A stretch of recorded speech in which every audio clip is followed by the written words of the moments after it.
Hi everyone, I'm JJ Ramberg, and it is time now to answer one of your business questions exclusively for Open Forum. Let's get our board of directors in here to help us out.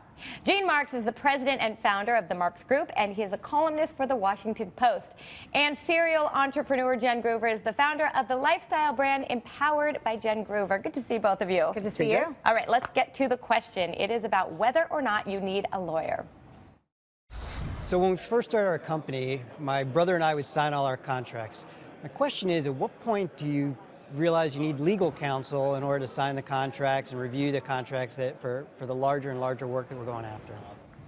The beginning? When do you think? Yes, absolutely the beginning. I mean, when you grow a company, you can't see all the problems that might come up when you're finally making money and people see an opportunity. So you want to protect yourself throughout the process. For me, one of my first real experiences was when I launched the Butler Bag Company, and I had a contract for the agent who was helping me manufacture my products. And there was an issue that came up that the attorney didn't even see. And so I wound up having to eat a lot of product that was manufactured poorly, and that was even with an attorney.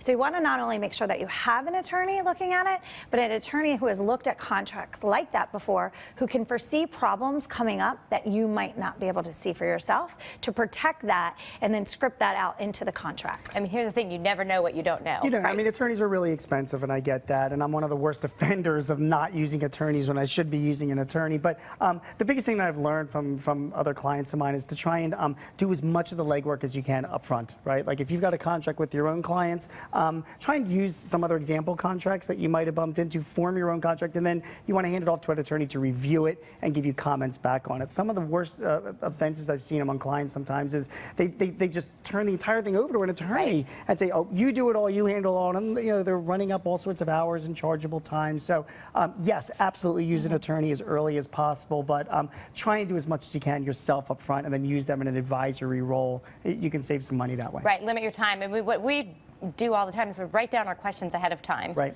And if we could research answers to them, find out those too, because at least you can then bounce those answers against the expert. Right. Yeah. Be conscious to be prepared in advance so that you can eliminate extra billable hours. Yeah. And the attorneys aren't business experts or anything like that. And they're certainly not the business owner. I mean, they're just an attorney. They know the law. So they're really going to be looking to you for what you want to get out of a contract. You can eventually decide whether you're willing to take this risk or not, but they can tell you, here is the risk. Right. But that's a good point. Pay attention to if your attorney is savvy with business as well. That's a benefit. Right. Great. Thanks, both of you. Stuff.